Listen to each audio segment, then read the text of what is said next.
out gratitude for the blessings resulting from your independence to us. Would to God, both for your sakes and ours, that in the front. Hold up.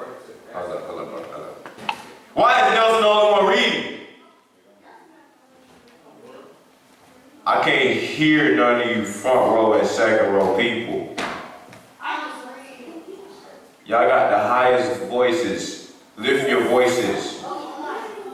Group of 10, what? Y'all finna do push-ups. We're gonna start on the third paragraph in the philosophy. Does everybody know where that is? We're gonna start on would to God. Does everybody see that? No, sir. Would to God. It's the third paragraph. Yes, sir. You ready? Yes, sir. No, sir. Yes, sir. That's strike 2. All right. Read. Would to God, both for your sakes and ours, that an affirmative answer could be truthfully returned to these questions. Then would be my task be light and my burden easy and delightful. For who is there so cold that a nation's sympathy could not warn him? Who is so obdurate and dead to the claims of gratitude that would not thankfully acknowledge such priceless benefits? Who so stolid and selfish that would not give his voice to swell the hallelujahs of a nation's jubilee, when the chains of servitude had been torn from his limb? I am not that man. In a case like that, the dumb might eloquently speak and the lame man leap as in heart. But such is not the state of the case. I say it with the sadness of the disparity between us, am not included within the pale of this glorious anniversary. Your high independence only reveals the immeasurable distance between us. The blessings in which you this day rejoice are not enjoyed in common. The rich inheritance of justice which you this day rejoice are not in common. The rich inheritance of justice, liberty, prosperity, and independence bequeathed by your fathers is shared by you, not by me. The sunlight that brought light and healing to us has brought stripes and death to me. The 4th of July is yours, not mine. You may rejoice, I must mourn. To drag a man in fetters into the grand illuminated temple of liberty and call him to join you in the joyous anthems were inhuman mockery and sacrilegious irony. Do you mean citizens to mock me by asking me to speak today? If so, there is a parallel to your conduct, and to mock me by asking me to speak today. If so, there is a parallel to your conduct. And let me warn that it is dangerous to copy the example of nations whose crimes towering up to heaven were thrown down by the breath of the Almighty, burying that nation in irrevocable ruin. I can today take up the plaintive lament of a peeled and woe-spent people. By the rivers of Babylon, there we sat down. Yeah, we wept when we remembered Zion. We hanged our harps upon the willows in the midst thereof. For there they that carried us away captive required of us a song, and they who wasted us required of us mirth, saying, sing us one of the songs of Zion. How can we sing the Lord's song in a strange land? If I forget thee, O Jerusalem, let my right hand forget her cunning. If do not remember me, I let my tongue cleave to the roof of my mouth.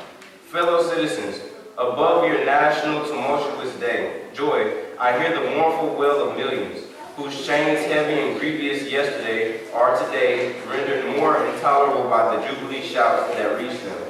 If I do forget, if I do not faithfully remember those bleeding children of sorrow this day, may my right hand cleave to the roof of my mouth, to forget them, to pass lightly over their wrongs, and to chime in with the popular theme would be treason, most scandalous and shocking, and would make me a reproach before God and the world. My subject, then, fellow citizens, is American slavery.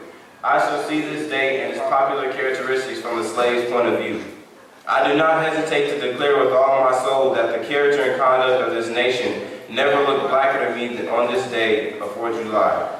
Whether we turn to the declarations of the past or to the professions of the present, the conduct of the nation seems equally hideous and revolting. America is false to the past, false to the present, and solemnly binds herself to be false to the future. Standing with God and the crushed and bleeding slave on this occasion, I will, in the name of humanity which is outraged, in the name of liberty which is fettered, in the name of the Constitution and the Bible which are disregarded and trampled upon, dare to call and question and denounce, with all the emphasis I can command, everything that serves to perpetuate slavery, the great sin and shame of America. I will not equivocate, I will not excuse.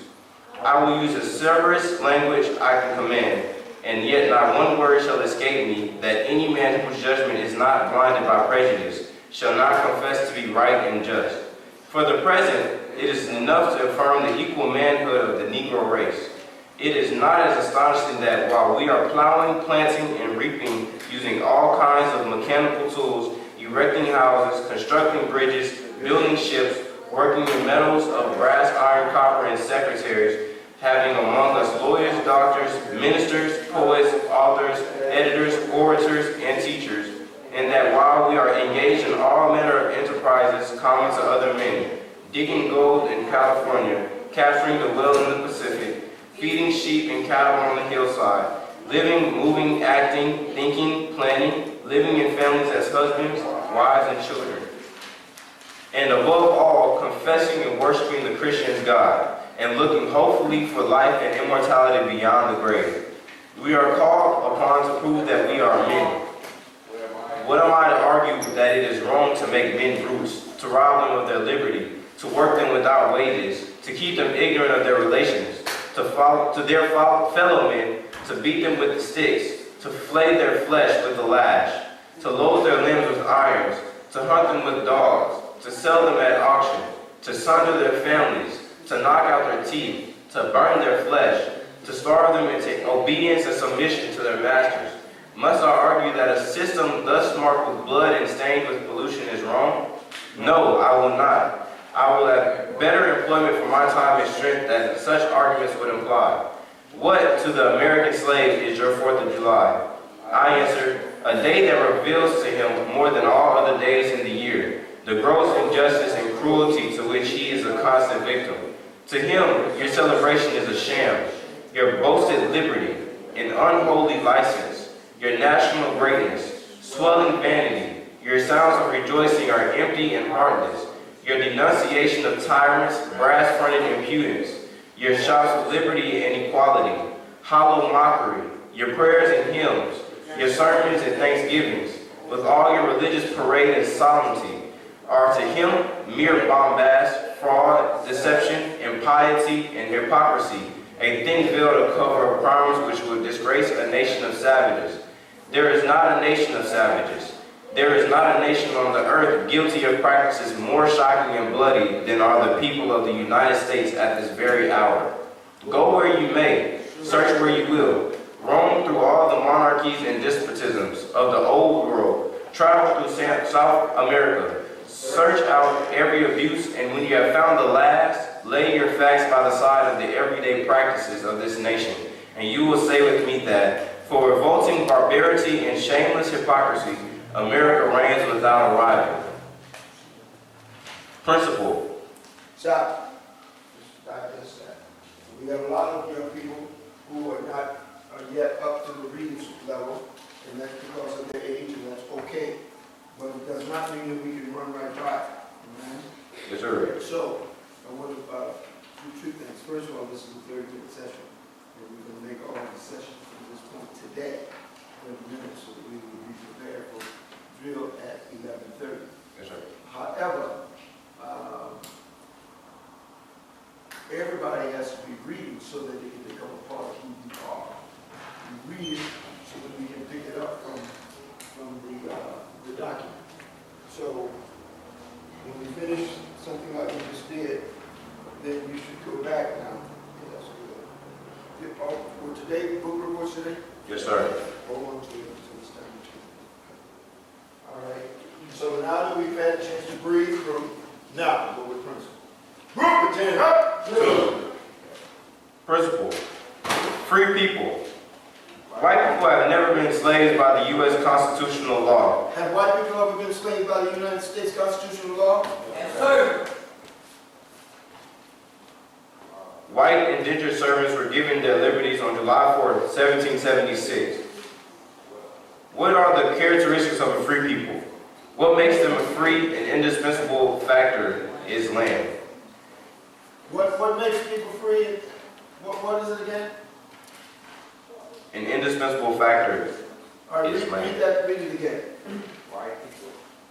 Read. It's by U.S. constitutional law.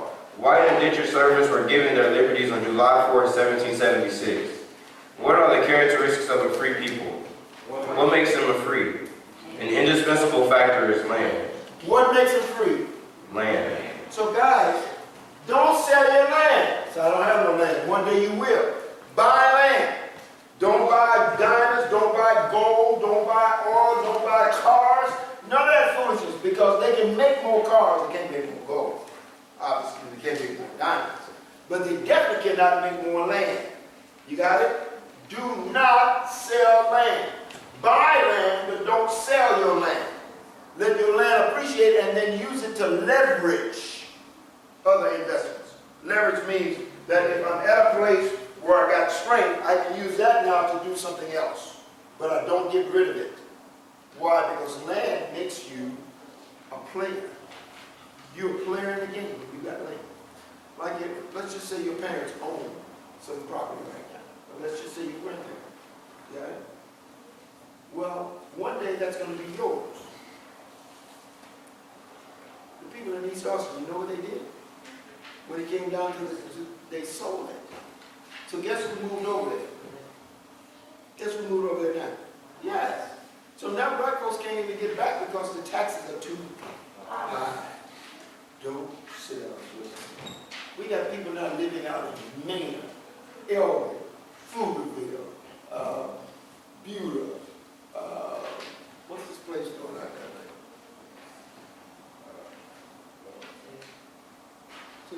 Bastrop, Where about? I'm not sure which way you're talking. Bastrop? Yeah, going out, where do you? Del Valley. Del Valley, yeah, that's it, because that's going out, To the airport. yeah, toward the airport. 71, 280, 183, 70. Yeah, you know why people move around those areas? Because they got tricked. Now, the people who might be there now, they may have bought it from someone else. But the original people, do not drop it again or you will be doing push-ups for the rest of your life. Got it?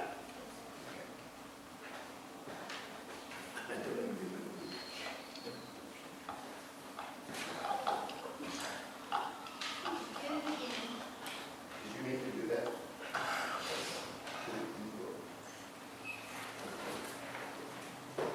I know when a person does something intentionally rebellious and what it means to it. To keep the not need to do that. What he just said. All right.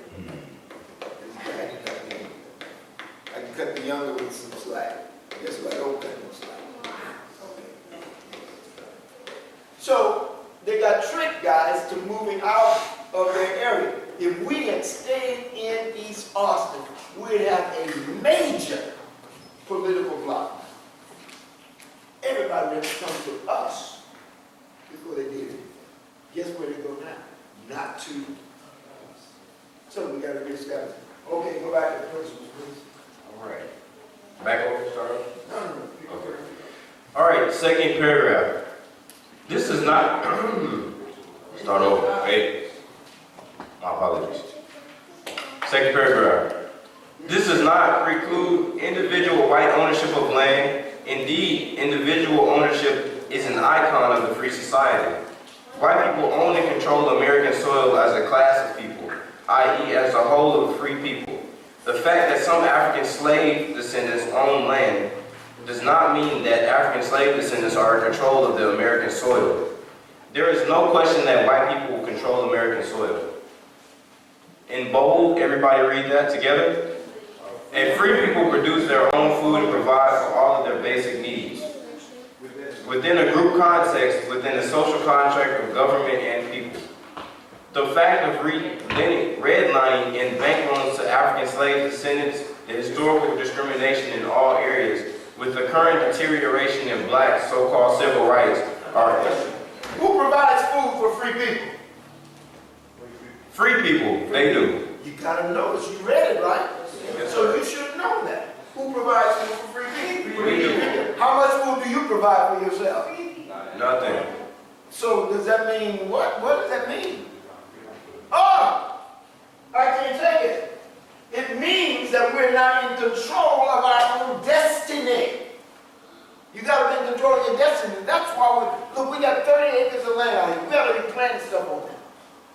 Raising some sheep and stuff, chickens, whatever you raise. You know what I'm saying? But we ought to have that property producing food for us. We are free. We got to start acting like free people. Y'all know what I'm saying? Yes, sir. Now, let me just give you another example. How many of you live in houses? Now, I don't mean apartment complexes, live in houses. Okay. So you got a backyard and a front yard, right? How much food are you producing in your yard?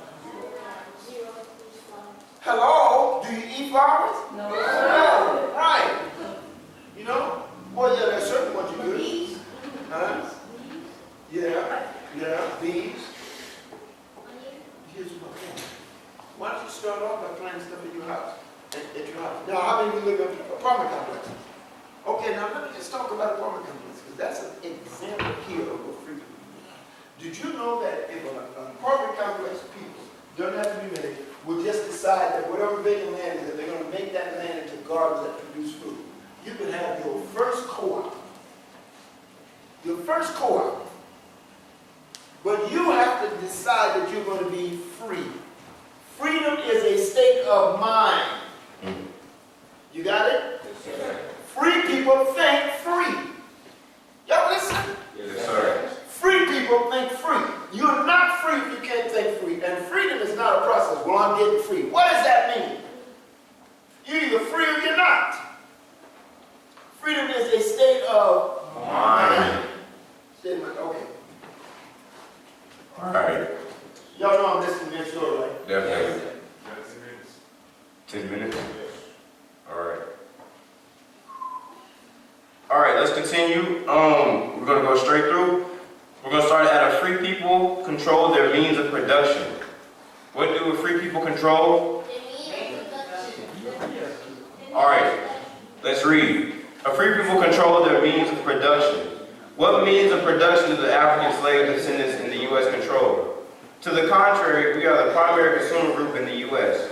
The consumer group lacking its own social systems of mutual trust upon which an economic system could be based in order to keep black dollars in the black community and as a result provide employment for itself, as is the pattern of socio-economic behavior of all other ethnic groups in the U.S.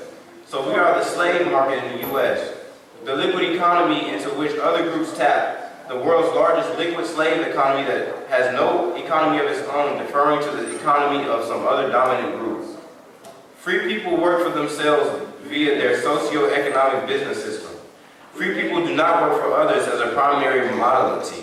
That is a characteristic economics of slaves. Free people speak their own native language as their primary language. Even in Africa itself, indigenous people, African languages do not enjoy the status of national language, as were these languages clearly national languages prior to colonial subjugation. The national language is a language in which commerce is conducted, the language used in public education, the language embraced by government. To have a foreign language as one's national language carries a very deep message to the lack of self-determination and one's liberties. Free people create and control their own cultural values and worldview, which are handed down generation upon generation via independent cultural institutions controlled by themselves, the free people. Free people do not accept a situation in which an emphasis upon their own culture could be labeled as reverse racism, when everybody else is already having exclusive meetings and interactions amongst themselves and with the resources and powers to maintain their privacy as a class. Free people are not subjects to any law. Rather, develop their own laws via a social contract between themselves and their government to which they have give consent to govern. It is the truth that makes us free.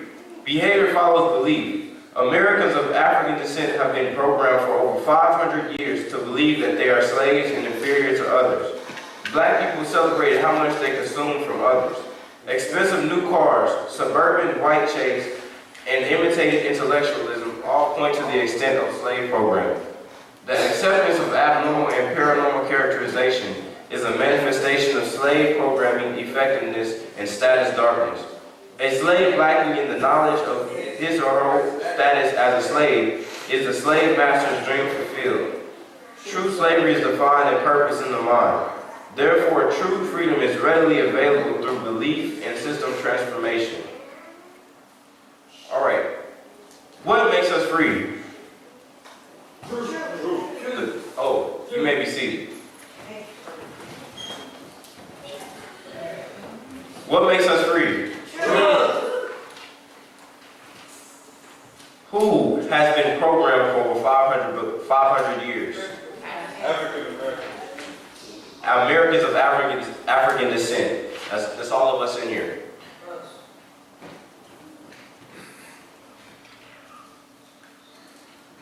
Who controls their means of production? Free people. Who controls a free person's means of production? God.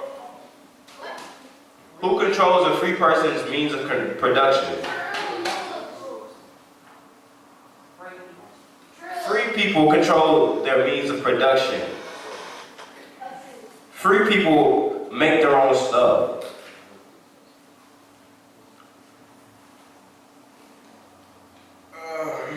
Free people work for themselves via their socio-economic business system.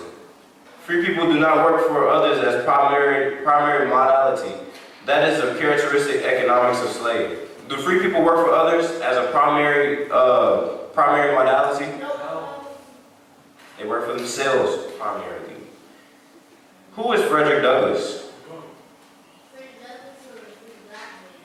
He was a free black man. Anybody else? He was a goat. Former slave. He was a former slave. He was a leader of what? Abolitionist movement. Leader of He played a part in the abolitionist movement. Yes, sir. Anybody else? Did a speech in Philadelphia. On what day? What day is Independence Day? 4th of July. What does that mean to us? Nothing. So who was made independent on the 4th of July? Who was it? Africans. Did you know that the people of African descent were still slaves on the 4th of July? Yes, sir. Slavery is also a state of mind. Yes, I mean you have change on, but it's a state of mind. You're either free or you're a slave. What was Who's your timekeeper? What right time? here? How much time do you have? 4 minutes. 4 minutes? What was the primary motive of Frederick Douglass' speech on Independence Day? What was the meaning of his speech? What was he trying to convey? What was he doing? To get people to realize that almost the Independence Day we were still slaves. True. Anybody else? Did everybody agree with what Brother Travis has said? Would anybody like to elaborate?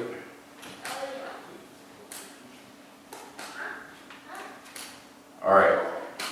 I want you to stop here because I knew you're doing practice, right? Yes, well, And we're not in the practice, so let's just go back for a minute.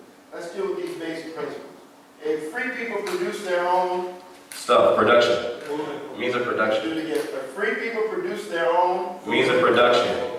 if free people produce their own food and provide for their own basic Needs. okay, that's point 1 on page 295. If free people produce their own Food and provide provide for for basic needs. if free people control their Means of production. the free people work for Themselves. via their social economic businesses. Free people do not work for Others. as a Primary modality. that is a characteristic economics of slaves. Working for somebody else. Free people speak their own Native language. as their Primary language. how many of you know what your native language is? It's definitely a different language. But do you know what your language is? Second. Yeah, we definitely, English is our second language. That's real. You don't even know your first language. Yes. It's American language. No. Now listen. You don't know your first language. You can learn it. Swahili might be close to it. Yoruba might be close to it. Asante might be close to it. But you don't know your first language. It would be great for you to learn your first language. In the meantime, we're speaking in a foreign language or a second language called English. What makes you free? The truth. So let's run it again. If free people produce their own Food. are we producing our own food right now? No, sir. If we want to be free, we should start to produce our own Food. Do we have property to do it on? Yes, sir. And where do you start? On our property. Start on your own property, at your own house, at your own apartments. If free people produce their own Food. Look, guys, I'm trying to tell you something. If you want to be leaders, you're going to have to start to think like leaders. Leaders are free. This is real. I'm not kidding with you at all. You got to change the way you think. Change the way you think. Get out of some of all this job action. Yeah, get out of this stuff where your mind is caught up on stuff that got no value. Start thinking about things that got value, like the future. For instance, what will your children be? Will they be free or slave? They will be free. How do you know that? Because I will make sure it happens. And how will you do that? Make my own food. So, and that's just one of the items, right? Yes, sir. Okay. So what I'm trying to tell you, though, is that freedom passed on to the next generation starts with you having a mind of a free person. You have to be free first where? Mentally. So if you're not free mentally, you are a slave mentally. If you're not free mentally, you are a slave mentally. Why am I giving you this? Because you're getting ready to go into your breakout session. Yes, And sir. in your breakout session, I want you talking about this stuff. Talk about some real stuff. Talk about some manly stuff. You know, let's get away from just always being little kids. Yes. Trying to be independent from. Not trying. I never try to be independent. I'm an independent person. Are Yes. independent from progressives. Yeah. I choose not to run with the rest of the herd. That's a what? Choice. Choice. That's a choice. Time? Okay. Bring them out of this section. Rubenson Hood. Right face. Breakout sessions. Forward march.